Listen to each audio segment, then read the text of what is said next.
I am the true heiress of the Smith family. When my biological parents came looking for me, I was being dragged by my foster father to settle a debt. On my first day back with the Smith family, my biological parents told me to get along harmoniously with the fake heiress. I pointed a gun at my biological father and said, Option 1, give me 10 million to sever our blood ties. Option 2, I stay, but the fake heiress must be sent away within a day. Today is my first day being brought back to the Smith family, when Mr. and Mrs. Smith led me through the door. The villa lit up with lights and the sound of party poppers. A girl in a white dress held a cake, smiling as she said, Welcome home, Sarah. Two people stood on either side of her. The one on the left gently said to me, Welcome, little sister. The one on the right looked indifferent. Mr. Smith instantly darkened his face and growled, Jack. Jack perfunctorily said, Welcome, Mrs. Smith quickly stepped forward, taking my arm. Sarah, Jenny knew you were coming back today and specially ordered this cake to welcome you. I chuckled and followed Mrs. Smith to Jenny, first saying thank you, but my hands moved to knock over the seemingly expensive cake, staining Jenny's dress. The entire Smith family's expressions changed instantly. Jack, quick as lightning, shielded Jenny and glared at me fiercely. What are you doing? Jenny timidly hid behind him. Tears welling up in those beautiful eyes. It must be said, her looks inherited all the best traits of my foster mother. However, her acting skills are far superior to my foster mother's. I gazed into her eyes, then met Jack's gaze and challenged, She's been using my identity for 17 years. Isn't it only natural that I hate her? What does this have to do with Jenny? It's not her fault. Why do you resent her? I asked mercilessly. What does her innocence have to do with me? Besides, it was her mother who deliberately switched us. I'm the type who believes in collective punishment. Why should I suffer in her place while she gets to enjoy the life that should have been mine? I step closer to Jack, one step at a time. He keeps backing away, dragging Jenny behind him, until they both tumble to the ground in a heap. I laugh openly, not bothering to hide it. Jack, who had been silent until now, furrows his brow and speaks up. You've gone too far. The Smith family was in chaos. Mrs. Smith nervously pulled Jenny up to check if she was injured, while Jack flusteredly apologized beside them. Is this some mother-daughter bonding drama being performed in front of me? Mr. Smith suddenly spoke up. Sarah, I know you've had a hard life, but Jack is right. Jenny is innocent. You can't hold a grudge. My adoptive mother knew I wasn't her biological child, and with the family favoring boys over girls, I had a tough childhood. My adoptive father was an alcoholic who loved gambling and was also abusive. Back then, my adoptive mother couldn't bear to see her own daughter suffer, so she switched me with Jenny. Mr. Smith had investigated all these matters, but kept them hidden from Mrs. Smith. Before he could finish his sentence, I interrupted him. I didn't want to hear his moralizing. I took out a gun from my pocket and pointed it at Mr. Smith's head. Mr. Smith, I'm giving you two options. First, give me 10 million to sever our blood ties. Second, I stay, but Jenny must be sent away within a day. When the Smiths found me, my adoptive father was forcing me to settle his debts with creditors. The adoptive mother followed behind, cursing, You're nothing but a jinx. Ever since you were born, your father hasn't won a single bet. Using you to pay off debts is exactly what you deserve. As she spoke, she walked over and slapped me. My face immediately burned with pain. Just as she spat and raised her hand for a second slap, an angry voice stopped her. Stop. Who told you to touch my daughter? After the bodyguards restrained my adoptive parents, Mrs. Smith pulled me close and held me tightly. She had been crying from the moment she saw me. Mr. Smith kept comforting her by her side, looking at me with guilt-filled eyes. Let's take Sarah to the hospital for a checkup first. Only then did Mrs. Smith realize she needed to take me to the hospital.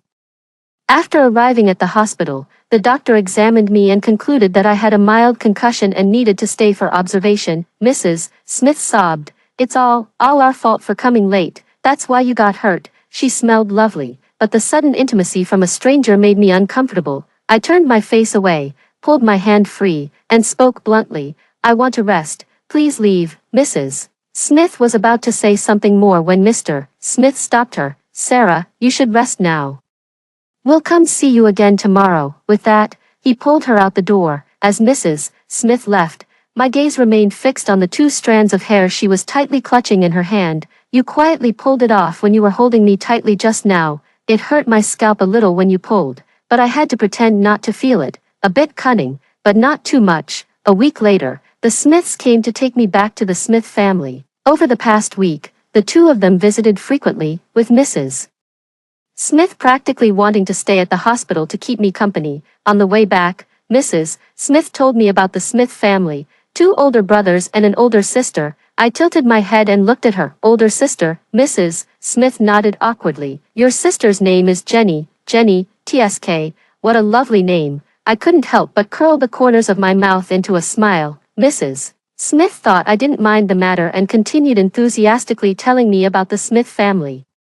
When she inquired about my life over the past 17 years, I always remained silent. Sarah, do you realize what you're doing? Jack's roar snapped me out of my thoughts. I scoffed. Isn't it obvious what I intend to do? How does a girl like you even have a gun? Before I could respond, Mr. Smith said calmly, Sarah, it's impolite to point a fake gun at someone. I smiled faintly, as expected of Mr. Smith. You could tell it was fake at a glance, after putting the gun down.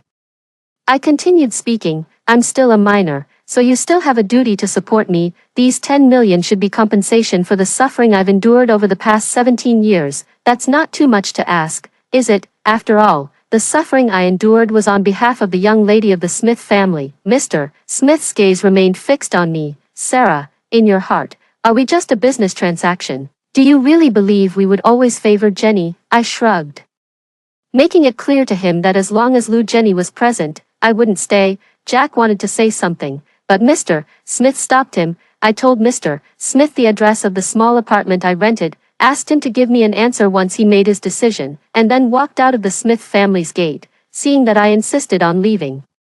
Mr. Smith didn't try to stop me and asked Jack to see me home. I waved my hand and said, no need, someone is coming to pick me up. The night breeze was a bit chilly as I slowly walked outside. Jack kept following behind me. I casually plucked a flower from the roadside flower bed, crushing it as I walked until it was barely recognizable. I hate Jenny, or rather, I despise her. When she smiles, it's sweet, like a ray of light, and she can freely act spoiled with her parents, seemingly embodying all the beauty in the world. But I'm different. I'm not a good person. I've long been like mud, just like the image of the villainess in novels. Looking into her eyes, I'm reminded of my adoptive mother who caused me 17 years of suffering. Thinking of that home, when my adoptive father was drunk or had lost money, she would push me in front of him to let him vent. Thinking of how she snatched my school bag, took away the scholarship the school had given me, and even slapped me on the way out. There's a saying, love me, love my dog,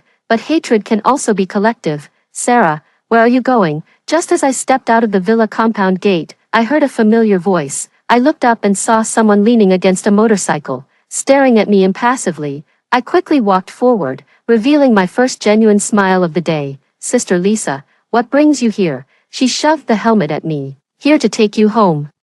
Just as I was about to get on the motorcycle, Jack's accusatory voice rang out. Sarah, how could you hang out with someone like this? Listening to his self-righteous questioning, I scoffed. In what capacity are you asking me? You weren't part of my life for the past 17 years, so please don't meddle with how I live now. Besides, the reason I'm still alive and able to study is all thanks to the kind of people you're talking about. I first met Lisa when I was 15, that time.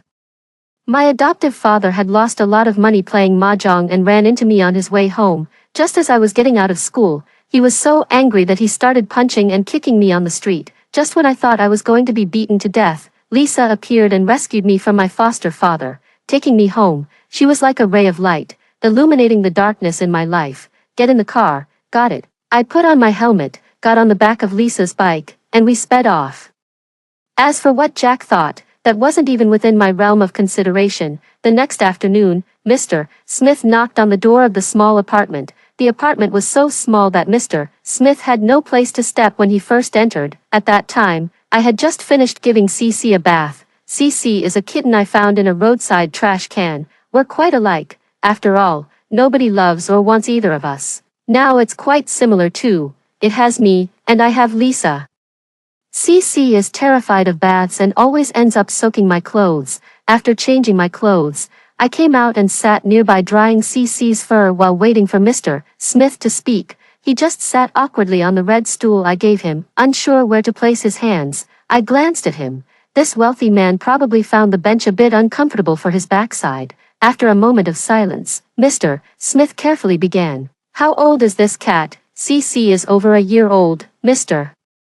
Smith wiped the sweat from his forehead with his hand and said softly, Jenny volunteered to move out yesterday, but she just doesn't want to go back. He paused, his voice filled with even more guilt. Dad knows you resent them, but the suffering you endured shouldn't be inflicted on anyone else. I lowered my head, wiping CC's fur with a towel as I spoke. So I deserve all this, right? Her mom can't bear to see her suffer. And you all think she shouldn't have to either, so it's me who should. Is that it, Mr. Smith choked up for a moment. That's not what I meant. Jenny won't be living with us in the future either, but since she's in her final year of high school this year, and with this situation happening, your mother and I discussed it and decided she should stay somewhere else, so she won't disturb you anymore. Making Jenny move out like this, a girl living alone outside, how dangerous. You'll end up worrying about her every day. I understand your decade-long bond. And I don't presume to compare with the affection you've shared before her. Mr. Smith's expression changed as he glanced around the apartment, his gaze finally settling on me. Every word I said reminded him that I too lived alone outside, in a place even worse than where Jenny would move to, yet no one worried about me. Somewhat helpless, I spoke earnestly, word by word. Mr. Smith, initially I just wanted money to sever our relationship. After all, being parentless but wealthy suits me just fine. Mr. Smith softened his tone and said to me, Sarah, your thinking is too extreme. You're burying yourself in the past, projecting your pain onto others, dragging them down with you in misery. Can't you give your parents a chance? Your mother and I would never play favorites. I suddenly threw the comb in my hand onto the ground. But what I want is precisely your favoritism.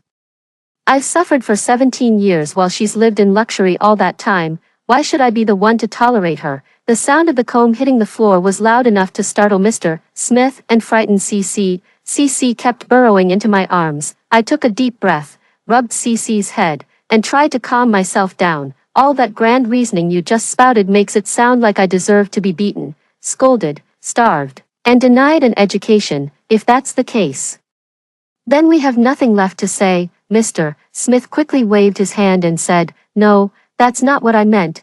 I also said yesterday that just giving me the money would have been fine. I interrupted him. It was you who insisted on making a show of bringing me back to the Smith family, and now you expect me to swallow all the past grievances. A tear fell from the corner of my eye at just the right moment. I wiped it away casually and stood up to open the door. Mr. Smith, please go back. Mr. Smith didn't want to leave, but he had no choice since I directly opened the door to shoo him away. He gave me a deep look, and I turned my head to avoid meeting his gaze. After he left, I hugged CC and praised, Sorry CC, I scared you, but your acting just now was really good. You could win Best Actress. I couldn't help but burst into laughter, yet tears inexplicably fell. The tears shed while acting, why can't they just stop? The feeling of stabbing someone's heart repeatedly is just too good. I've been drowning in pain for so long, how can I be the only one who suffers? CC probably sensed my bad mood and kept climbing onto me. I went to wash my face. The moment the cold water touched my skin, the irritation in my heart slightly subsided. Still too young, once emotions are unleashed, they're hard to suppress again. Indeed, one is easily influenced by their surroundings.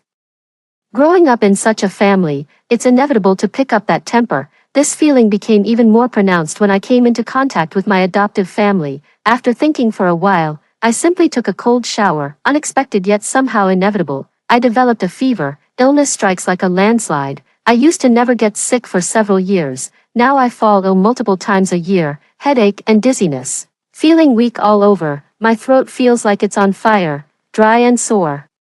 When Lisa came back and saw me in this state, her face clearly said, How could you let yourself go like this? She sighed and then busied herself pouring me hot water, applying a cooling patch to my forehead, placing fever-reducing medicine in my hand, and urging me to take it quickly. Lisa suggested taking me to the hospital, but I threw a tantrum and refused to go. I was acting like an unreasonable, spoiled brat, the kind that's extremely annoying. Watching her expression grow increasingly displeased, I cleared my throat and, suppressing the pain, coquettishly said, I rarely used to get sick before. It must be that the Smith family's energy clashes with mine. A simple sentence, spoken in a hoarse voice, made her throat hurt even more after saying it. Lisa's expression darkened further upon hearing this. Then stay away from them. It's not like I can't afford your education. I blinked my eyes, my mind momentarily blank, and spoke my true thoughts. I need money to treat your illness. Lisa sighed helplessly and shook her head. A month ago, Lisa was diagnosed with leukemia. I looked at her seriously and said, to me, you're the only family I have left. Lisa stroked my head and softly said, then you should see a doctor. Don't collapse before I do. I hate hospitals. The only grandmother who truly loved me was there, abandoned by my foster mother who deemed the medical treatment too expensive. Tears fell uncontrollably as Lisa held me and said, Sarah, be good, let's go to the hospital, okay? I nodded, always powerless to resist Lisa's gentleness. After arriving at the hospital, I fell asleep. I kept dreaming intermittently about the past. Ever since I grew up, the aunties in the village often said I didn't look like my adoptive father. Rumors become true when repeated often enough. One evening, my adoptive father threw a paternity test in front of my adoptive mother and beat her severely. He dragged me out from under the dining table and slapped me hard twice. My grandmother rescued me from his hands, and it all ended when someone called him out to play mahjong. That night when my adoptive father returned, my adoptive mother whispered a few words in his ear. From then on, I was the only one who got beaten. When it was time for school, they didn't plan to send me at first, but 9-year compulsory education makes it illegal to keep a child out of school. The one-way trip from the village to school took more than an hour on foot. Finally, the school teachers couldn't bear to see it and paid for my boarding fees. Since elementary school, my pocket money has come from collecting scrap during my free time. My classmates called me a poor wretch, a scrap collector. Grandma was the only one in the family who treated me well. She would secretly slip me money and sneak me candies. But when I was in middle school, Grandma had an accident while out grocery shopping. My adoptive mother took the compensation money but signed the form to abandon treatment. She said, at her age, even if we save her, it's useless, just a waste of money. Finally, they even held a simple funeral for Grandma, just to collect condolence money. The Smiths came to visit me at the hospital, bringing a pile of nourishing gifts. Mrs. Smith looked at me with red-rimmed eyes and said nervously, Sarah, Jenny has already moved out. You said you'd come back home once she left. When you recover, I'll take you home, okay?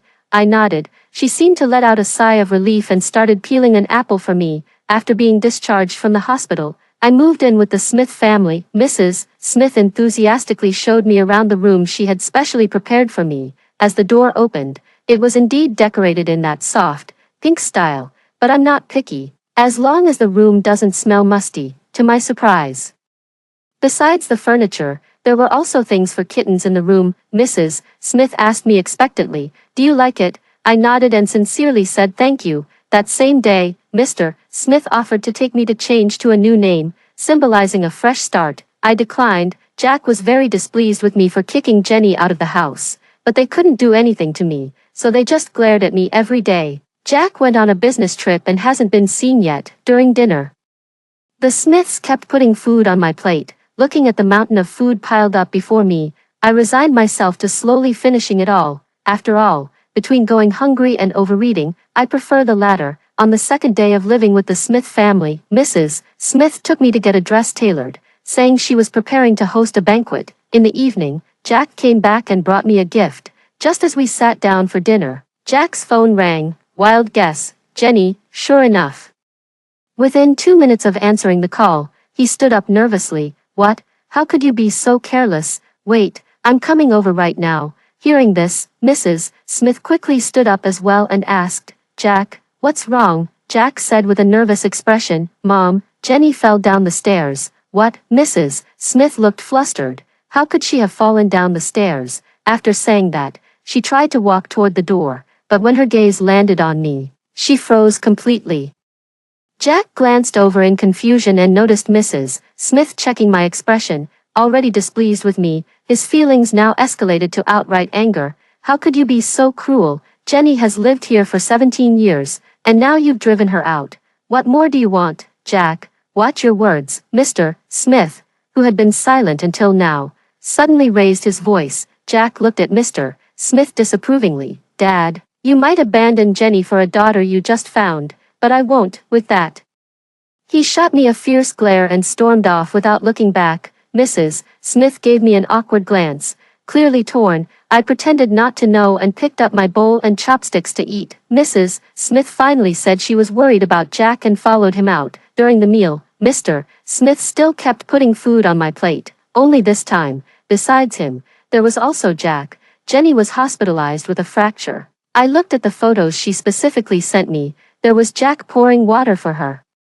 A full thermos of bone broth with the caption, "Made by Mom's own hands," and a photo of Mr. Smith standing by the hospital window making a phone call. Jenny and I attended the same high school. She was in the elite class, while I was in the honors class. What a coincidence. The first time we met, she was holding a cup of milk tea, chatting and laughing with someone beside her without watching where she was going, and the entire cup spilled on me. At the time, she gave me a sweet smile and said, "Classmate, you should pay more attention when walking next time." I didn't argue and went to buy a cola, because cola was the cheapest. I walked up to her, closed my eyes, and poured the entire cup of cola on her. I said, "Classmate, next time watch where you're going." After school in the evening, I was surrounded by Jack and his gang. Jack was probably too focused on venting his anger for his sister to notice what the person being forced to kneel looked like. Jenny might think I'd be jealous of her. Then she's probably overthinking it. She probably forgot that I'm someone who always returns a favor with a favor. The Smiths added me on WeChat when we were at the hospital. I posted the photos Jenny sent me on my moments, setting it to be visible only to them. One happy family. After a while, there was a knock on my door. Mrs. Smith's voice came from outside. "Sarah, can I talk to you for a moment?" Holding CC, I opened the door and saw the nervous look in Mrs. Smith's eyes. She lived the first half of her life without worries about food or clothing, doted on by her husband, with a filial son and a considerate daughter. I was probably the biggest surprise of her first half of life, constantly being a stumbling block for her. "Sarah, I saw the post you shared on your social media. But after all, Jenny has been by my side for so many years. I can't bear to." She tried to reason with me. "I know you don't like her, and I know you don't want to hear these things, but Mom believes you understand the reasoning, and you know Jenny is innocent." I interrupted her. "If you know I don't want to hear it, then don't tell me. If you're not worried, you can just bring her home." Mrs. Smith looked at me in surprise and began praising me non-stop. "I know you're a soft-hearted child, Sarah. I'll just bring her back to stay for 1 month, and after the college entrance exams are over, I'll send her away. Is that okay?" Holding my cat, I looked at her indifferently. Seeing that I didn't respond, Mrs. Smith hesitated and walked out of the room. Just before her figure disappeared, I spoke up and said, "You know where the photo came from, right?" Without a word, without even a shadow of hesitation, she turned and left. "That's right, she ran away." Mr. Smith returned before dinner.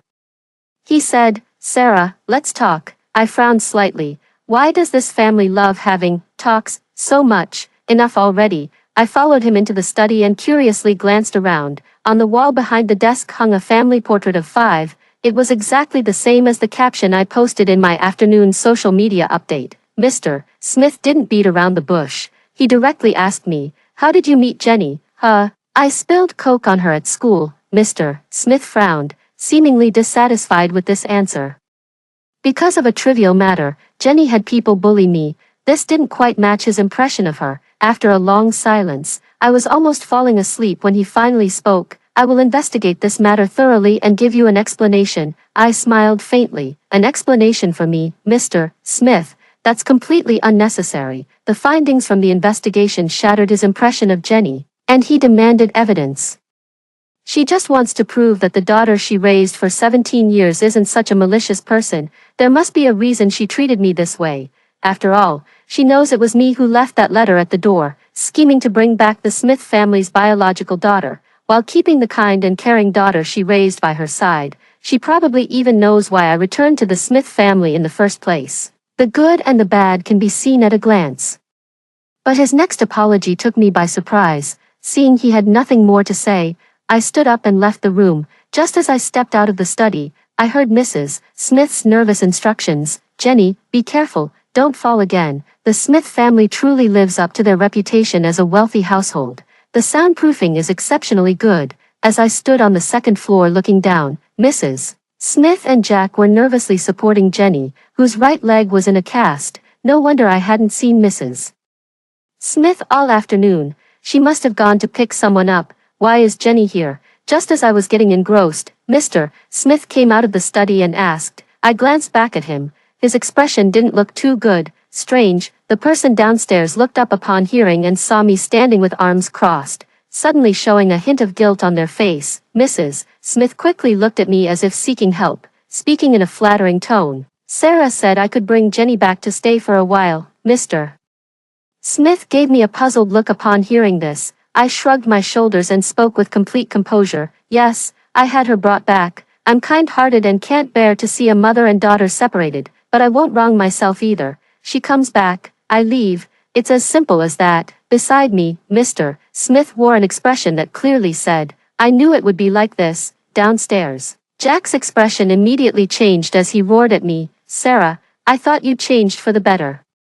But it seems a dog can't stop eating shit. Among the Smith family, Jack has always been the most blunt one. Perhaps it's because Jack always takes the lead, which is why even in his 20s, he's still stuck in the tantrum-throwing phase of a brat. I looked at Jack with a grin. Young Master Smith, I've never been a good person. Didn't you already know that when you forced me to kneel and apologize before? As soon as these words were spoken, everyone in the Smith family except Jenny changed their expressions. Mr. Smith angrily shouted at Jack, Jack, did I send you to school to learn how to bully others? Jack looked at me at a loss, his mouth hanging open for a long time without managing to say anything coherent. Jenny struggled to kneel down when Mr. Smith spoke again. Mr. Smith looked at her meaningfully, as if pondering something. Jenny said with teary eyes, Mom and Dad, I'm sorry, second brother did this because of me, at the time.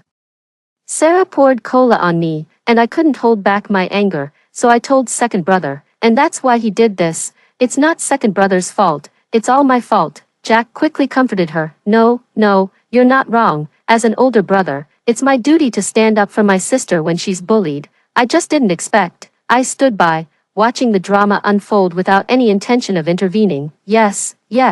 I just never expected that I would turn out to be your biological sister. Serves me right for being bullied at school for 2 years. Mr. Smith grew even angrier upon hearing this. Jack, forcing someone to kneel and still claiming you did nothing wrong, even if they were just an ordinary person, would that make it acceptable? Mr. Lou, take your time teaching your son. I'll go pack my things first. With that, I turned to head back to my room. Sarah, now it was Mrs. Smith's turn to be displeased. We're all family. There's no need to make things so awkward. It was you who said I could bring Jenny home at noon. The incident back then was also your fault to begin with, and Jack just handled it poorly. I nodded. Yes, I agreed at noon. What happened before was also my fault. You're not wrong about anything you said. Mrs. Smith seemed oblivious to the underlying meaning in my words and began to complain about me. Then what are you making a scene about now? Do you think our family hasn't been thrown into enough chaos by you? It's clear that being raised outside has left you poorly disciplined. We thought bringing you back would allow us to teach you gradually, but who knew you'd be so unreasonable? If we had known earlier. Mr. Smith's expression grew increasingly grim as he listened to her words, and his tone became rather unpleasant. Mary, Mrs. Smith swallowed the words on the tip of her tongue, then glanced at me helplessly, as if she herself didn't quite understand what she had just said. Who would know better than Mr. Smith whether I've had anyone to teach me or what kind of upbringing I received? I couldn't help but laugh. After all, I'm not like Jenny, who's been coddled and properly guided. Mrs. Smith's face instantly turned pale, seeing her look so distressed. I thoughtfully made the choice for her. Mr. Smith, there's no need for you to feel torn. I know I don't belong in the Smith family, so I won't stand in the way of your happy family reunion. Mr. Smith took my hand directly and said with certainty, Jack, take her back to the hospital. Jack wanted to say something more, but Mrs. Smith stopped him. Jack, take Jenny back. Jenny was eventually sent back to the hospital and never appeared before me again. Time passed unhurriedly, and soon I was about to take the college entrance exams. My adoptive parents were sent to prison by Mr. Smith, and they'll probably spend the rest of their lives there. Mrs. Smith's guilt toward me grew heavier and heavier, but I know very well that her memory seems rather poor, and she's quite fickle. Among the Smith family, her feelings toward me are probably the most complicated. I was likely the biggest obstacle in the first half of her life. She detests me, yet out of blood ties and guilt, She obeys my every whim, step by step. At times, that hint of delay and resentment on her face is truly hard to conceal. Mr. Smith said he wanted to host a family reunion banquet for me, but I told him to wait until after I finished the college entrance exams. He thought for a moment and nodded. That works too. We can combine it with the college acceptance celebration banquet later. On the morning of the college entrance exams, Jack was already waiting for me at the door bright and early. I didn't refuse either. Only a fool would pass up a good deal. He dropped me off at the exam hall entrance and earnestly said, "Good luck." The 2 days of the college entrance exams flew by quickly. After the final subject was over, the Smith family held a celebration for me, just like they did on my first day back. Only Jenny and Jack were missing this time. The college entrance exam results came out quickly, and they were about what I had estimated, 703 points. That same day, Mr. Smith held a recognition banquet and a college celebration for me. Mrs. Smith asked me to pick a dress to change into. Looking at the noticeably increased number of dresses, I asked in confusion, "How come there are so many more than last time?" Mrs. Smith smiled. "They released some new styles, and Mom thought they looked nice, so she bought them together." I had glanced at the custom-made gifts before, and there was one missing pink item from this batch, probably afraid I'd notice. Mrs. Smith bought a few extra. I nodded, and the slight tension on her face finally disappeared. After looking around, she picked up a dress to show me. "Sarah, how about wearing this one?" She was holding a white, backless halter dress, simple and elegant, which indeed suited me well. I smiled with my eyes crinkling. "All right." After changing into the dress, I looked at the burn scar on my right shoulder that covered nearly the entire shoulder. At a glance, it wasn't so bad, but upon closer inspection, the searing pain I had endured for so long seemed to resurface, suppressing my emotions. I called out to the outside, "I'm done changing. Do I look good?" When Mrs. Smith came in, I twirled in front of her. I looked at her with a beaming smile. Mrs. Smith's eyes welled up with tears. She carefully reached out to touch the scars on my back, choking up as she asked, "Sarah, these scars on you," suppressing the itch. I replied nonchalantly, "That one?" They poured hot water on me. Those stripes were probably from being whipped with a belt or something. It happened too many times. I can't remember clearly. Did it hurt a lot? I shrugged. I don't remember. I just recall thinking when I was nearly beaten to death. They all knew I wasn't their daughter, so why didn't my parents notice? Or did they just not want me? Mrs. Smith instinctively shook her head. "No, that's not true." I smiled but said nothing. Mrs. Smith held my hand, murmuring incessantly, "Sorry, sorry. No need, it's been so long. I'm not that child anymore, and I don't care anymore. Let's go out." As I spoke, I withdrew my hand and turned to walk outside. Mrs. Smith asked me in a trembling voice, "Sarah, should we pick something else?" I smiled faintly. "I won't change it. This dress looks really nice. You have such a good eye for clothes." Mrs. Smith wanted to argue but didn't know what to say. In the end, she could only watch as I walked out. As I left, the sound of crying behind me contrasted sharply with the triumphant smile on my face. From the very beginning, what I sought wasn't a warm and happy family. I did it to get a sum of money to save Lisa. Lisa helped me escape that hell and changed my future. The first time watching a movie, the first time going to an amusement park, the first birthday celebration, the first time dining out. She made up for many regrets from my childhood. I used to think this world was boring, but after meeting her, I realized that the blue skies, white clouds, stars, and moon are exceptionally beautiful, so I can't live without Lisa. She turned my world into color. Returning to the Smith family is currently the most effective way for me to obtain money, at least, judging by the increasing amount in my account. The results are good. If Jenny hadn't provoked me earlier, I wouldn't have thought of kicking her out of the house. What I want from the Smith family is money.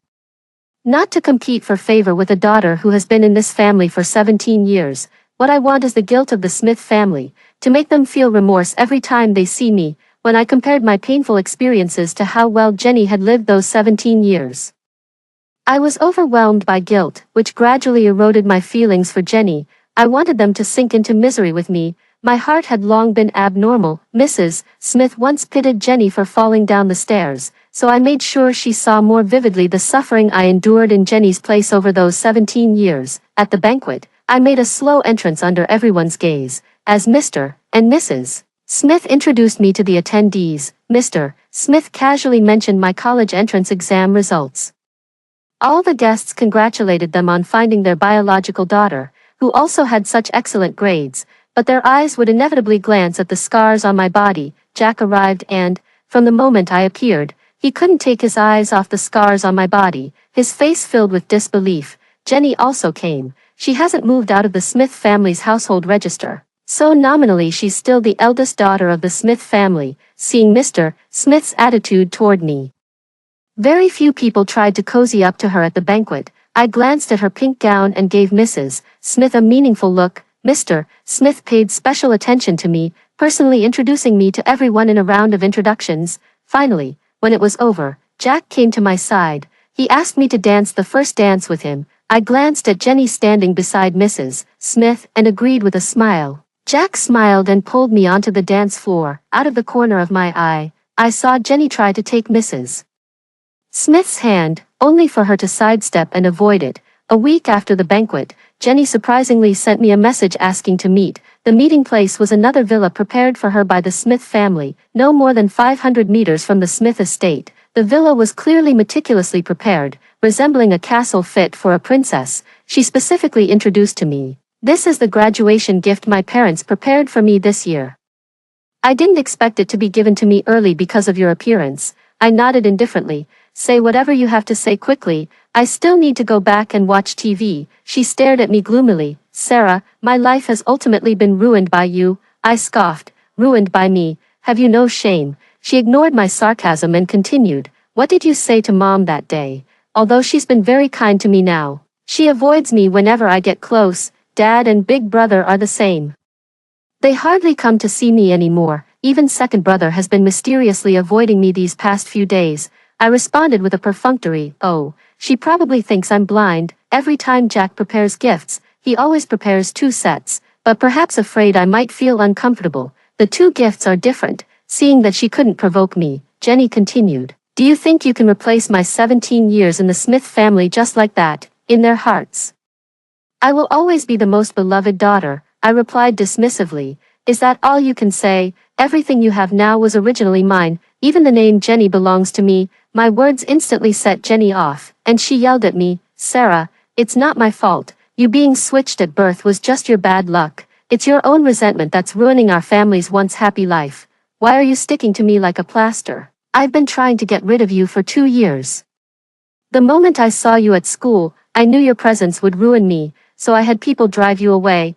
Why won't you just leave?" Looking at her screaming like that, I thought she really did inherit some genes from her adoptive father. "You're just too greedy." Jenny chuckled coldly. "I'm greedy. It's your Smith family that's heartless, and you, Sarah, who can't stand to see me doing well, before taking you back. They clearly promised me they wouldn't abandon me, but in the end, they still chose to drive me away for your sake." I deliberately fell down the stairs just to exploit their pity and return to the Smith family, but you ruined everything in the end. I smiled faintly. "Jenny, you know what? From the very first day I came back, I wanted to drive you out of the Smith family, the kind where even your household registration gets removed." Jenny froze for a moment, then flashed me a triumphant smile. "If I were to fall down the stairs, and you're the only one here, what would Mom and Dad think?" I crossed my arms and stared at her without saying a word. Jenny leaned back and tumbled down the stairs. I followed behind, leisurely making my way down, watching her expression,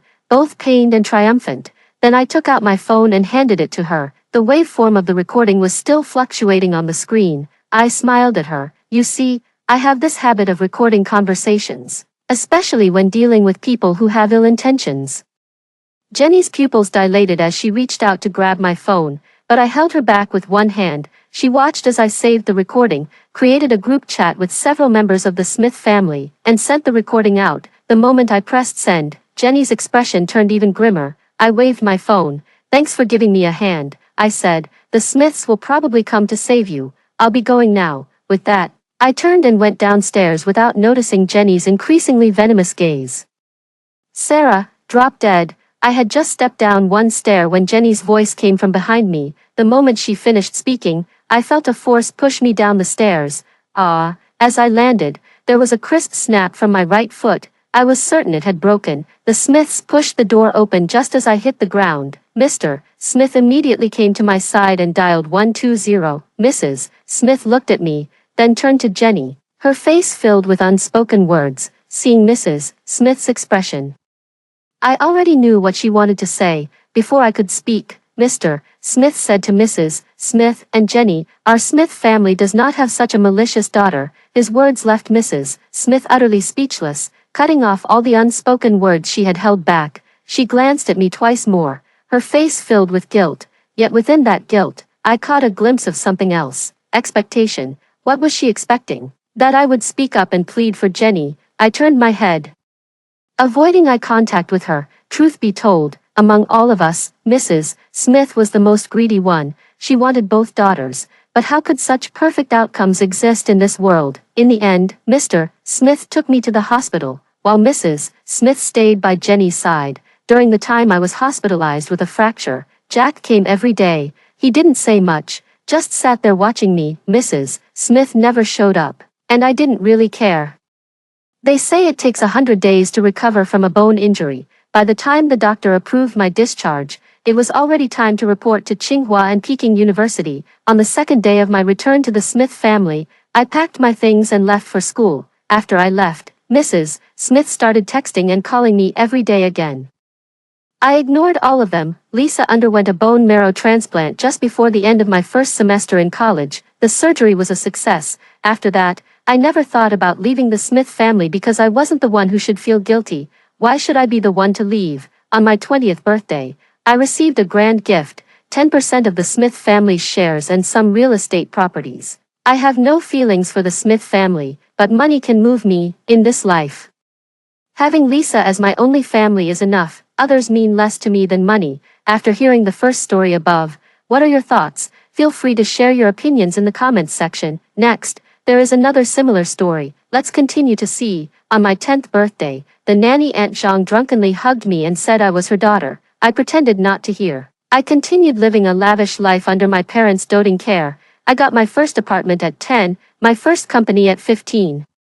And at 22, I returned from studying abroad to fulfill my engagement with the Gu family, the wealthiest in the country. Meanwhile, Aunt Zhang's daughter Xiaodi was responsible for cooking and cleaning for the whole family at 10, forced to drop out of school at 15 to work illegally, and at 18, she was beaten half to death for refusing to return to the village for an arranged marriage. After that, she disappeared without a trace. Time has proven my choice right. On the wedding day, I was exchanging rings with my husband. Xiaodi, covered in wounds, suddenly burst in. "I'm the real Gu family heiress. I'll take back both my parents and the marriage contract." I calmly removed my veil and said with a smile, "All right, Chi-Chi, Auntie made your favorite corn and pork rib soup." The corn and ribs were all picked by Auntie from the countryside garden, so fresh. The nanny, Zhang Suiping, served me the meal as warmly as usual. Auntie Zhang has been taking care of me ever since I can remember. My 3 daily meals were meticulously prepared by her according to the nutritionist's diet plan. If I tripped while walking, she would insist on taking me for a full medical checkup. To care for me even more attentively, she lived in my home year-round without a single day off, always ready to respond to my needs at any moment.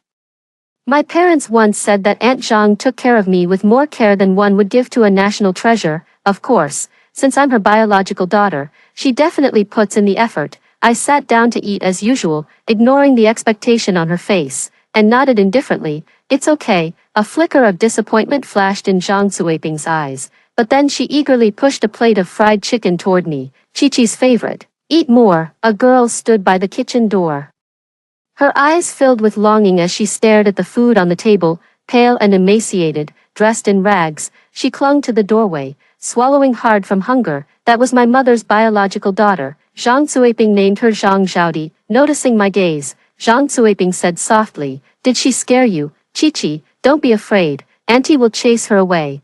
I looked up with a sweet smile. "Auntie, let's call my sister to eat together." Zhang Suiping patted my head, her affection overflowing. "Chi-Chi is so kind." After saying that, she viciously rushed forward, grabbed Xiaodi's ear, and dragged her back. "How dare you? How can a beast like you even think of coming out of the kitchen? You think your worthless life can compensate for scaring my Chi-Chi." Xiaodi was dragged back to the kitchen by her, and accompanied by her screams, I began to enjoy my lunch. Xiaodi's screams soon stopped because my parents arrived. And Zhang Zuiping was busy coming out to greet them. My mother, Shi Yuehua, told me to change into the new dress she bought. After looking me over from head to toe, she nodded as if pricing a commodity and smiled contentedly, as expected of the child I raised with such care. Have you had your piano lesson? I lowered my head slightly and answered obediently. Today's lesson is in the afternoon. The teacher will be here soon. Shi Yuehua took the tea handed by Zhang Zuiping, glanced at Zhao lying in the corner, and frowned. Sister Zhang, I only agreed to let you and your daughter live here because I pitied you too. Look how dirty she is, with so many germs on her. What if they infect my Chi-Chi? Zhang Zuiping forced a smile while dragging Zhao into the living room, muttering under her breath, don't you know how to wash your face? Disgusting creature, look how beautiful Chi-Chi is. Shi Yuehua gently pulled me to sit down and whispered, see how fortunate it is to be a daughter of the Shi family. I nodded in agreement. Being your daughter is a blessing I must have earned over many lifetimes. The three of us sat on the sofa, looking perfectly harmonious. Zhao endured the pain and begged for mercy. Mom, I'm sorry. I know I was wrong. She wiped the blood from her forehead and lowered her head submissively to apologize to Zhang Zuiping. Zhang Zuiping kicked her in the knee, and with a thud, Zhao fell heavily to the ground. What's the use of apologizing to me? Hurry up and apologize to Chi-Chi.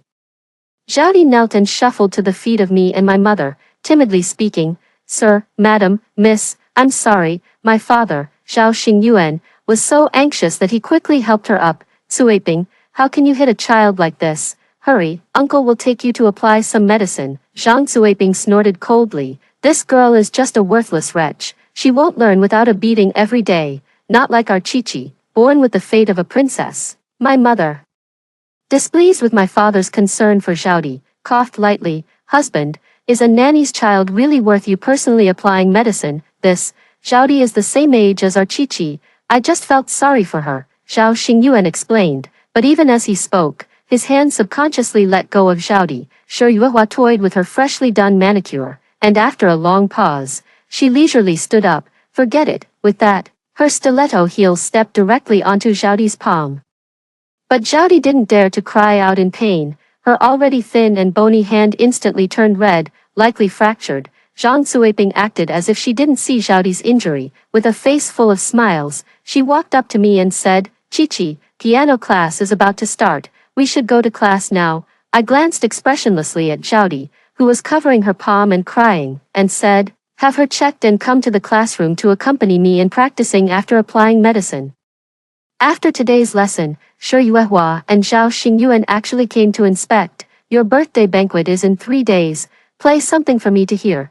Don't embarrass yourself in front of the Gu family when the time comes. As I finished playing, Shi Yuehua was quite pleased. Excellent. The daughter of the Shi family is indeed intelligent. The piano teacher, eager to showcase her teaching skills, actually pushed forward Zhao, who had been observing from the side, and flattered, Madam Shi, would you like to continue the lessons? My teaching ability is outstanding. Look, even a complete beginner like Zhao can now play an entire piece. As soon as the words were spoken, Zhao shrank back, shaking her head frantically. Before I could say anything, Shi Yuehua let out a cold, oh, and sneered. Then go ahead and play a piece for me to hear. Zhao didn't dare to move and looked at me for help. I nodded slightly. Go ahead. Zhang Zuiping had an unfriendly expression as she roughly pinched Zhao's arm and dragged her to the piano, threatening, play well, don't embarrass me. Zhao played better than me. The teacher, eager to show off, kept praising Zhao. Mrs. Shi, listen to how well she plays. If Miss Shi continues with the lessons from last semester, I guarantee she'll play as well as Zhao. I sighed and, before Shi Yuehua could get angry, sent this tactless teacher away. Shi Yuehua looked at Zhao's face, which bore a faint resemblance to her own, and said sarcastically to Zhao Xingyuan, your distant relative's daughter seems quite musically talented. Should I sponsor her studies abroad? Zhao Xingyuan was too scared to even let out a fart, frantically signaling Zhang Zuiping to take Zhao away. Honey, don't joke around. Just letting them have a bite to eat is charity enough. People like them aren't worthy of studying art like our Chi-Chi. As if to prove her loyalty, Zhang Zuiping kicked Zhao in the lower back and violently twisted her fingers backward, her expression truly intent on breaking them. You little wretch, daring to practice secretly after being allowed to learn the piano. Speak, did you sneak off to the piano room to practice behind my and Chi-Chi's back? A lowlife like you dares to dream of learning the piano, if it weren't for Chi-Chi's kindness. You'd never touch a piano in your lifetime. Zhao Xingyuan reached out to help but, for some reason, withdrew his hand. I took it all in and casually remarked, Dad, Zhaodi does share a bit of your blood, you could at least stand up for her. Hearing this, Zhao Xingyuan reacted violently. He shoved me and shouted, What nonsense are you talking about? How could I share a blood relationship with her? My hand knocked heavily against the piano, producing a dull sound from the keys. Pain surged. And I couldn't help but cry out. Zhang Suiping was even more concerned than Shi Yuehua. She quickly took my hand, gently blowing on the red marks, her sharp eyes accusing Zhao Xingyuan. Why did you push her? Chi-Chi's hands are for playing the piano. They can't have even the slightest injury. Shi Yuehua clicked her tongue in annoyance and impatiently said, Go see if it affects your playing. If you delay the meeting with the Gu family, don't expect to live comfortably anymore.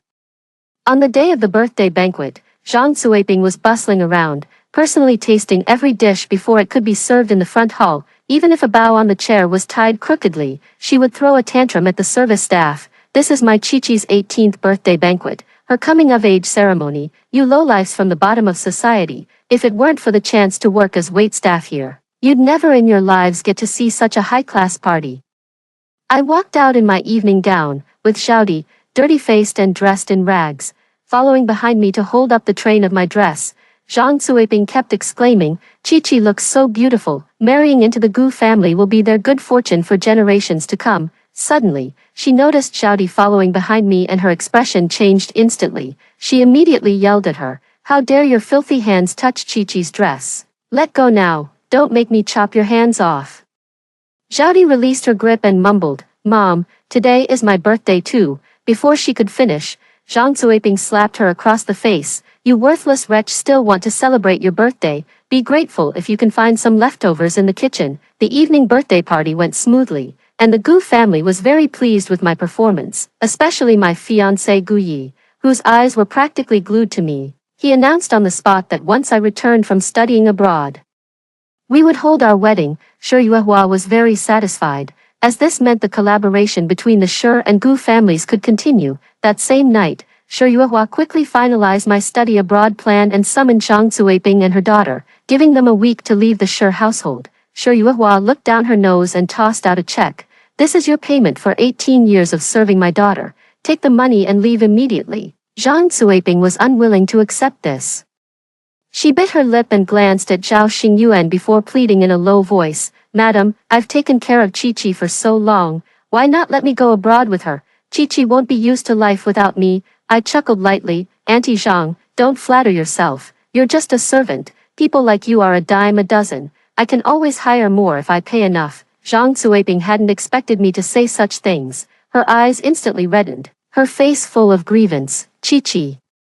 I've been taking care of you since the day you were born, how can you be so cold to me?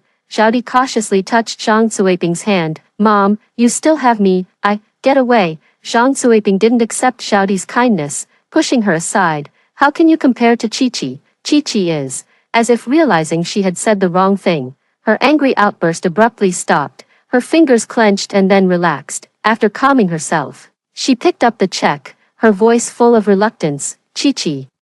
Take good care of yourself abroad. If you ever need me, just let me know. Auntie will always be waiting for you. I laughed. Waiting for me? Well then, wait 4 years for me to give you a big surprise. While studying abroad, I heard that Xiaodi was forced into marriage by Zhang Suiping, but she took the money and ran away. Zhang Suiping even had someone contact me, asking if I knew Xiaodi's whereabouts. After I mocked her, she stopped caring about Xiaodi, only saying she had wasted 18 years raising her. 4 years passed in the blink of an eye. During the second week of my return to China, Shi Weiwa couldn't wait to arrange a wedding for me and Gu Yi. The wedding ceremony was attended by numerous elites, making it a grand and spectacular event. Just as we were about to exchange rings, the main doors suddenly burst open, and a disheveled, dirty woman rushed in. It was Xiaodi. She rushed onto the stage with a paternity test report in hand, snatched the microphone, and declared, I am the true biological daughter of the Shi family. Shi Qi is the daughter of the nanny, Zhang Suiping. This wedding should be mine, rolling up her sleeves. She showed everyone the scars from years of beatings under Zhang Suiping's care. tears streaming down her face. Zhang Cuiping is a monster. She starved me, treated me like an animal. All this suffering was endured in your place. Then, she ran to Shi Yuehua, sobbing, Mom, I'm your real daughter. All these years we've been separated. I've suffered so much. At this moment, Zhang Cuiping, who had been hiding outside watching my wedding, also rushed in, disregarding all decorum. She cursed and tried to drag Xiaodi away. You little beast, you stole my money and ran away back then, and now you dare to ruin Chi-Chi's wedding. Get out here right now.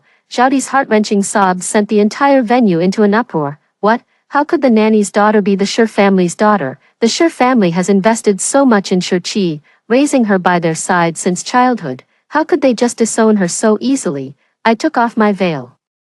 Cutting straight through everyone's speculations, I am indeed the daughter of the nanny, Zhang Cuiping. Zhao Xingyuan was the first to lose his temper. He pulled me aside and said, Stop talking nonsense. Your mother went through so much hardship carrying you. Of course you're her biological child. Security, get these troublemakers out of here. The wedding will proceed. Some guests who didn't know the truth joined in the commotion, calling me an ungrateful wretch for denying my own parents just as I was about to marry into wealth. With a smile, I pulled my hand free and said word by word, Isn't the truth something you know all too well? Zhao Xingyuan was in a panic, retreating step by step as he struggled to suppress his trembling lips to defend himself. How would I know? Chi-Chi, even if you're going crazy, you should consider the occasion. This is your wedding. After saying this, he embraced Shi Yuehua, repeatedly explaining that he knew nothing. Xiaodi's body was covered with hideous scars. She knelt at Shi Yuehua's feet, weeping and wailing about the hardships she had endured all these years. Mom, I'm really your biological child.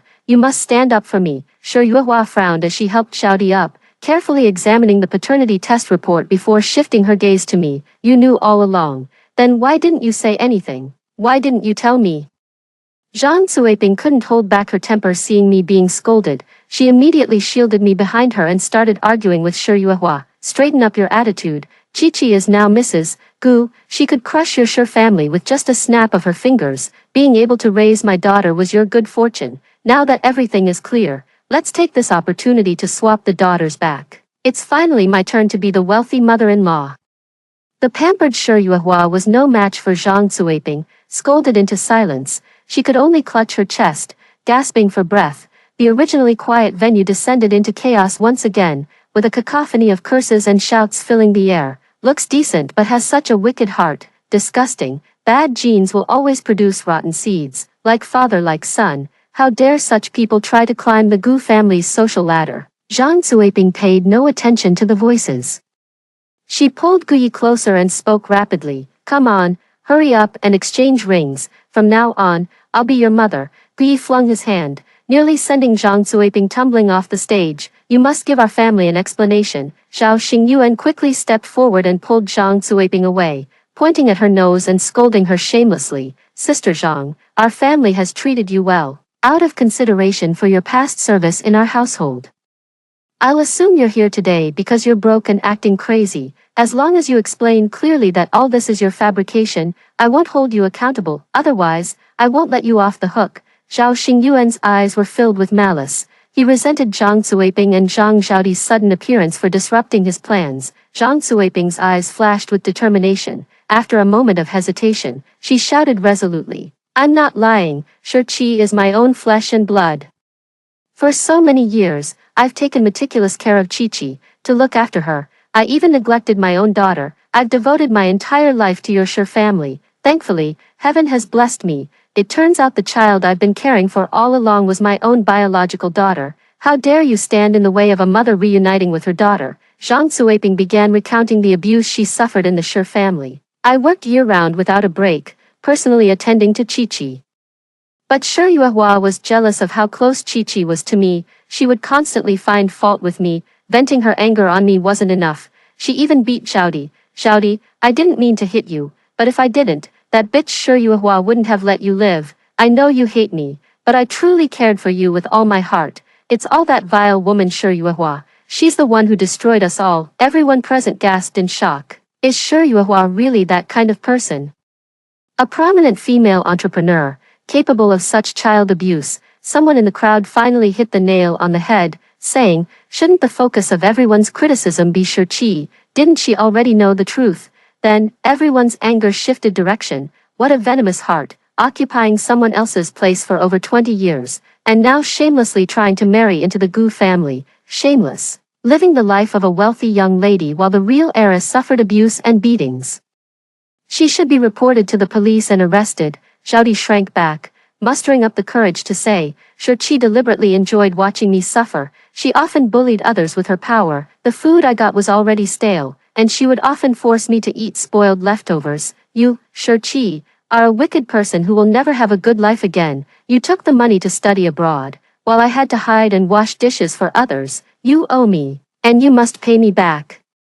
I accepted all the accusations. Yes, I did it on purpose. Your existence, and Zhang Zuiping's, is a mistake. I find you annoying, and if you can bring some amusement to my life, then that's the only value your lives have. Zhang Zuiping was frantic, pushing all the blame onto Shi Yuehua. Unfortunately, no matter how much she tried to clear her name, everyone was convinced I was the villain. Zhao Xingyuan was genuinely panicked.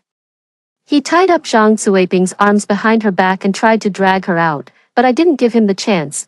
Why is Mr. Zhao more anxious than the Shi family members? Could it be that you were also aware of this disgraceful child-swapping scheme? And no, impossible. Zhao Xingyuan hurriedly distanced himself from any responsibility. Darling, say something. The wedding must go on. The contract between the Gu and Shi families cannot be broken, involving interests. Shi Yuehua finally calmed down. No matter what, Chi-Chi is still my daughter. Rest assured, in-laws, the wedding will proceed as planned. This incident will absolutely not affect the cooperation between our two corporations. Before the words could settle, Zhao suddenly went berserk, shoving everyone aside. With a furious roar, she rushed to the cake table and grabbed a dinner knife. All of you are siding with that bitch Shurchi. I hate you all. With that, she plunged the knife into her abdomen. Crimson blood instantly soaked through her blouse. After a brief moment of shock, many people screamed and rushed toward Zhao, their desperate cries for help echoing throughout the banquet hall. Zhang Zuiping took advantage of the chaos to join in, if one ignored her hand checking for breath under Zhao's nose. She truly seemed like a devoted mother overwhelmed with concern for her daughter. Poor child, it was the Shi family who drove you to this. If you have any awareness in the afterlife, you must protect Chi-Chi. Someone started recording with their phone, and soon the doors were opened by someone, filling the banquet hall with onlookers. Amidst the curses from the crowd, the spectators quickly pieced together the whole story. In their eyes, I was now nothing but a vile creature who had long known I was the fake heiress, not only failing to clarify but also bullying the real heiress by leveraging my status. A flood of malice surged toward me. Someone even took the opportunity to grab food from the table and throw it at me. Soon, my clothes were covered in rice, soup, and vegetable scraps. Beast, you don't deserve to be human. You're going to jail for this. She had the chance to let the real heiress study and live like her. But what did she do? She made the real heiress live a life worse than a dog's. Facing the overwhelming fury of the crowd, I didn't take it to heart and calmly walked over to Zhang Zuiping. Seeing me approach, Zhang Zuiping quickly stood up. Upon closer inspection, there wasn't a single tear stain on her face. Chi-Chi, don't look, it's too bloody, you might have nightmares. After whispering these words gently, she turned to Shi Yuehua and shouted sharply, Shi Yuehua, now that you've driven Zhao to her death, are you satisfied? Although Zhao isn't my biological child, she's still the daughter I've raised with so much effort for over 20 years. How could you be so heartless? She's your own flesh and blood. Zhang Zuiping understood human psychology well, knowing exactly when to play the victim. Every injury on Zhao's body was inflicted by her, and she was the mastermind behind it all. Yet here she was, still maneuvering. Even trying to absolve herself of any blame. I stared at her coldly and said, stop pretending, Zhang Zuiping, isn't this exactly the outcome you wanted? At my words, a flicker of guilt flashed through her eyes, but she quickly regained her composure. She deflected the topic, saying to me, what are you talking about? Chi-Chi, mother and daughter are of one heart. You mustn't misunderstand me. All of this is Shi Yuehua's fault. If she hadn't provoked Zhao wouldn't have been driven to despair. Don't worry, Mom will protect you, don't be afraid. Someone nearby sighed. A mother's love is truly great. She was close to her even when she was just a nanny. What else could it be but blood ties? Chi is really lucky. She's been a young lady for over 20 years, and now she has a birth mother who loves her so much. Before I could speak, the entrance suddenly fell silent as police officers and doctors pushed through the crowd and approached. Xiaodi was quickly carried away. After understanding the situation, the police asked those involved to return for investigation. I interrupted. Let's talk here. Seeing my cooperative attitude and considering the Shi and Gu family's prominent status in the area, the police didn't insist on taking me to the station. They turned on their body cameras and asked, "You mentioned you've known about your true identity for a while." Why? I confessed. When I was 10 years old, Zhang Suiping got drunk. She held me and said I was her biological child, while Zhang Zhaodi was actually Shi Yuehua's daughter. She said she did this to get back at Shi Yuehua. The police frowned, and then, she said she deliberately raised Zhang Zhaodi poorly, so that once I joined the wealthy family, she could rightfully acknowledge me and share the Shi family's fortune with me. Hearing this, Shi Yuehua burst into tears. Just for money, you set up this scheme to separate us mother and daughter for over 20 years. I interrupted Shi Yuehua's sobbing and laughed. Stop pretending. No matter who bears the Shi surname, isn't it all the same to you? You just need a marriage pawn. Shi Yuehua froze, stammering, "No, that's not." Zhao Xingyuan took over, his eyes red as he said, "You knew all along. Why didn't you stop Zhang Suiping when she was abusing Xiaodi? Do you think this is how you repay your mother's efforts in raising you?" I turned to Zhao Xingyuan and asked, "Didn't you know about this too?" Hearing this, the police shifted their focus to Zhao Xingyuan, who immediately became restless, breaking into a cold sweat and stammering, "What nonsense are you talking about? Do you have any evidence?" The officer added. I nodded and slowly spoke. "Of course there's evidence, because I am the child born to Zhang Suiping and Zhao Xingyuan. Zhang Suiping was his childhood sweetheart from the village. After Zhao Xingyuan married into the Shi family, the two conspired to have Zhang Suiping join the Shi household as a nanny under the guise of being a distant cousin. She and Shi Yuehua were pregnant at the same time and gave birth around the same time. The idea to switch me and Zhang Zhaodi was known to Zhao Xingyuan from start to finish. But he didn't care. After all, both daughters were his bloodline. No matter who inherited the family fortune, in the end, it would all belong to Zhao Xingyuan. Zhao Xingyuan stubbornly insisted, "After all that talk, it's just your speculation. You have no evidence. This is slander." I sneered. "What a coincidence. I have a copy of the paternity test report too." I retrieved the report from the desk in the corner. The black and white text clearly stated that both Zhang Zhaodi and I were biologically related to Zhao Xingyuan. The moment the report was revealed, everyone in the room gasped in shock. So, it turns out this is just a social climber trying to get ahead. Men are really heartless. How could they let Zhang Suiping abuse their own flesh and blood? He doesn't care about anything else. He only cares about money. Just look at what the Shi family has brought in by taking in a son-in-law. Zhao Xingyuan's face flushed red and pale upon hearing these remarks, but he still refused to back down. "Say whatever you want. When it comes down to it, I'm still your biological father. I couldn't care less. You're my dad only if I acknowledge you. If I don't, you're nothing more than a fart." Shi Yuehua finally snapped out of her shock. Clutching the report, she flung it into Zhao Xingyuan's face and demanded, "Our Shi family treated you well. Is this how you repay us with your schemes? You let my daughter suffer abuse right under my nose. May you die a horrible death. I will never let you off the hook." The police were completely baffled by this tangled web of relationships, unable to comprehend the mutual scheming among the wealthy. Sure, please calm down." Before Shi Yuehua could speak, I interjected, "Stop pretending to be the good person here. It's not like you've ever treated me well. You don't need your own biological daughter. You just need someone to help secure your position." A relative from the Shi family retorted, "Shi.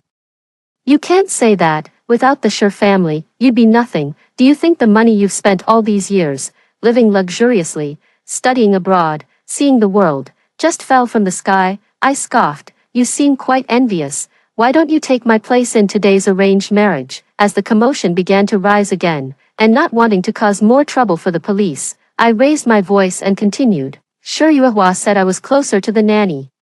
"Why don't you explain the reason to everyone?" "That's because you never treated me as a human. When I was 8 years old, your business partner complimented me for being cute and innocent, so you sent me to his room. No matter how much I cried or protested, it didn't matter. You said if I didn't behave, you'd throw me out. Fortunately, that partner was cowardly, seeing my fierce resistance. He was afraid of causing a death and didn't touch me after I finished speaking. Even those who had been shouting about my ingratitude fell silent. Want evidence? Every single transaction is recorded, and it's probably already in the police station's mailroom by now. Things like this happened countless times in the first 18 years of my life. On the night of my coming-of-age ceremony, didn't you still try to send me to Guya's uncle's room? I looked at the Gu family with a mocking smile and said leisurely. A bunch of wolves in sheep's clothing. Do you really think putting on fancy clothes makes you human? If it weren't for Zhaodi saving me that night, I don't know if I'd still be standing here today. The police officer remained silent for a moment before asking, since Zhang Zhaodi was your savior, why did you just watch her commit suicide? Why shouldn't I? Sure, Yuehua would stop at nothing for profit. And Zhang Zuiping valued money over human lives. There was no hope left for her to live. Sure, Yuehua glared at me with eyes full of hatred, as if she wanted to devour me. Having had her dark side exposed by me, she realized it would be hard for her to recover, so she simply stopped pretending. Do you think you can bring down me and the Shi family just like this? Stop dreaming. With the little evidence you have, you can't possibly sue me. I ignored her and turned my focus to Zhao Xingyuan. You've had it too good these years. So you might have overlooked the changes in Zhang Zuiping. It's been a long time since she last revolved around you, hasn't it? Zhao Xingyuan's eyes flickered as he looked at Zhang Zuiping. Do you think she's still devoted to you, still dreaming of being the fisherman who profits from the quarrel between the snipe and the clam? I walked over to Zhang Zuiping and hooked my arm around her shoulder. Her body was trembling violently. Auntie Zhang, why don't you explain your murder plan to everyone? That notebook in your bedside drawer, how meticulously you've written it all down. Car accidents, fires, escapes, TSK. You really don't spare any old sentiments, do you? Zhang Zuiping trembled so violently she could barely stand, desperate to break free from my grip. Chi, I'm your birth mother. I carried you for 10 months, gave birth to you, and devoted myself to caring for you for 20 years. You can't treat me like this. Zhao Xingyuan's male pride was insulted, fueling a surge of courage. Seizing an unguarded moment, he rushed forward and grabbed Zhang Zuiping by the throat, gritting his teeth as he spat. You bitch, if you want me dead, you should have weighed your own abilities first. Fortunately, the police on scene reacted quickly, but by the time Zhao Xingyuan was pulled away, Zhang Zuiping was already on her last breath. Shi Yuehua had regained her composure with the reassurance of the Shi family members.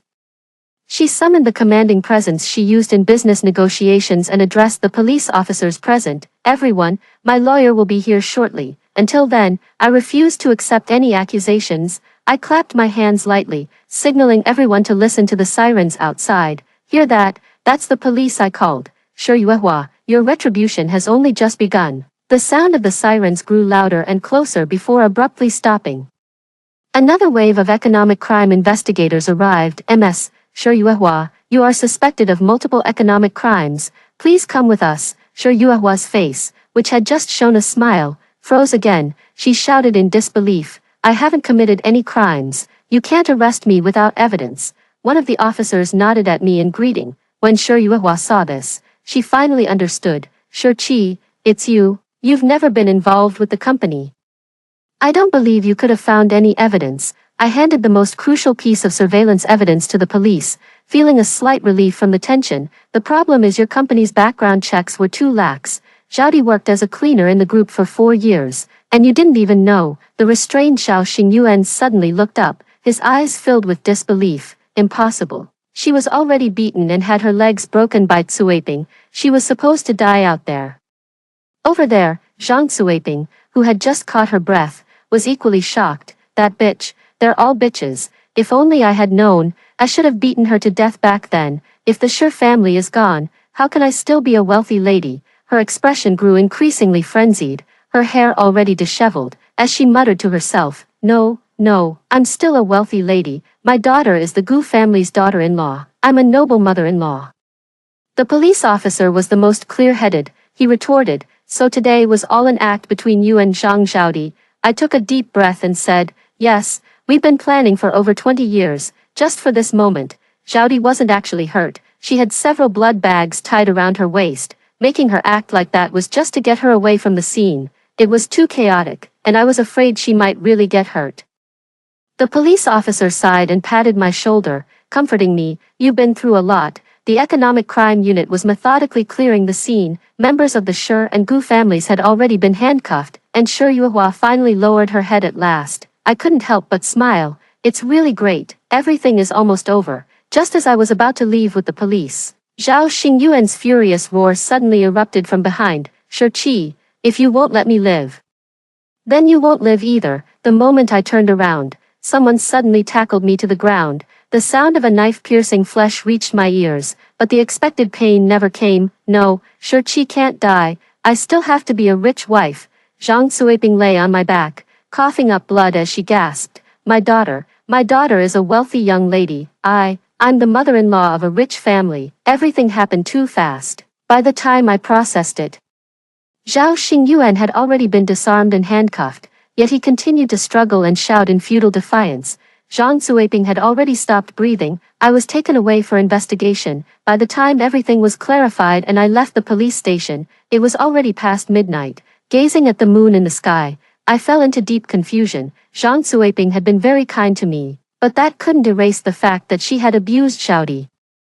She was kind to me because she wanted to step on me to live a better life. For this illusory good life, she ultimately sacrificed her life. Sister, what are you thinking about? Behind me, Xiaodi gently draped a coat over my shoulders. Sister, it's all in the past. The good days ahead are ours. Her words instantly dispelled the gloom in my heart. I hugged her back, laughing and crying. Yes, our good days have finally come. The next day, we packed our luggage and embarked on a nationwide road trip. As the car sped onto the highway, Xiaodi took out her new ID card. She had changed her name to Shifeng, hoping to be as free as the wind in the future. I changed my surname to Shi because yours is Shi. Sister, you've always been my only family. Sister, if it weren't for your protection all those years, Zhang Suiping would have beaten me to death long ago. Don't blame yourself. Everything the Shi family made you learn, you included me in. I know how good you've been to me.